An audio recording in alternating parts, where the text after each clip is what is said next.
would you say innovation is a learned behavior, or are there just certain people like the Steve Jobs and and so on Mhm. that just have this in their DNA? Well, I love that you mentioned your kids and you talked about, does play fit in there too? Because one of the things is the good news is we're all able to do those five things. We're all born with that innate curiosity, right? To ask questions, to connect with each other. Are you familiar with the marshmallow challenge, with the Oh yeah, spaghetti? yeah, the delayed gratification thing, that Or one. no, different one. So this is the one where Oh, they ran it with the CEOs and with kindergartners, and you give people, I think it's like 10 strands of spaghetti, a large marshmallow, and string.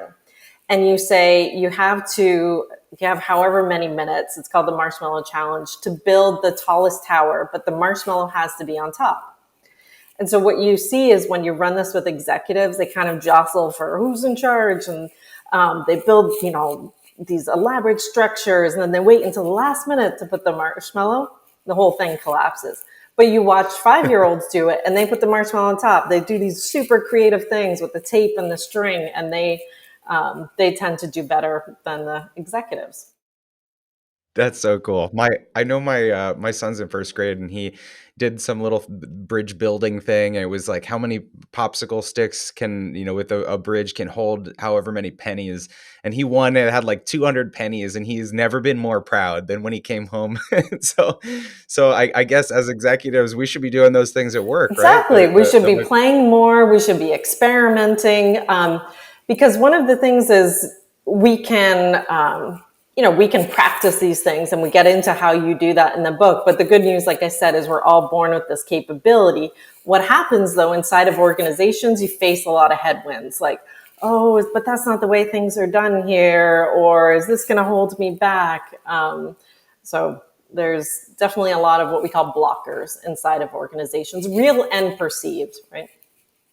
Yeah, so I wanted to ask, and maybe this is a blocker question, but what kind of things are preventing people from innovating more regularly? What gets in the way? So the first thing you always hear, so when we work with clients and they say, we want to build a culture of innovation, and we don't have time, we don't have the resources. And so what we've found is incredibly impactful is when you can say, let's go beyond that, because we know that constraints actually lead to innovation, right? Like entrepreneurs know this is because it forces you to be creative.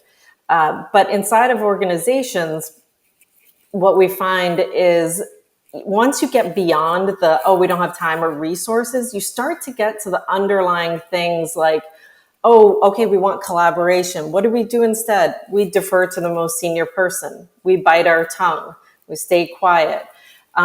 We want people to be empowered, but we, bombard them with these policies, or we don't help them navigate it. So once you can start to get to those specific things, like one of my favorite ones is the bank that we worked with in Singapore, DBS.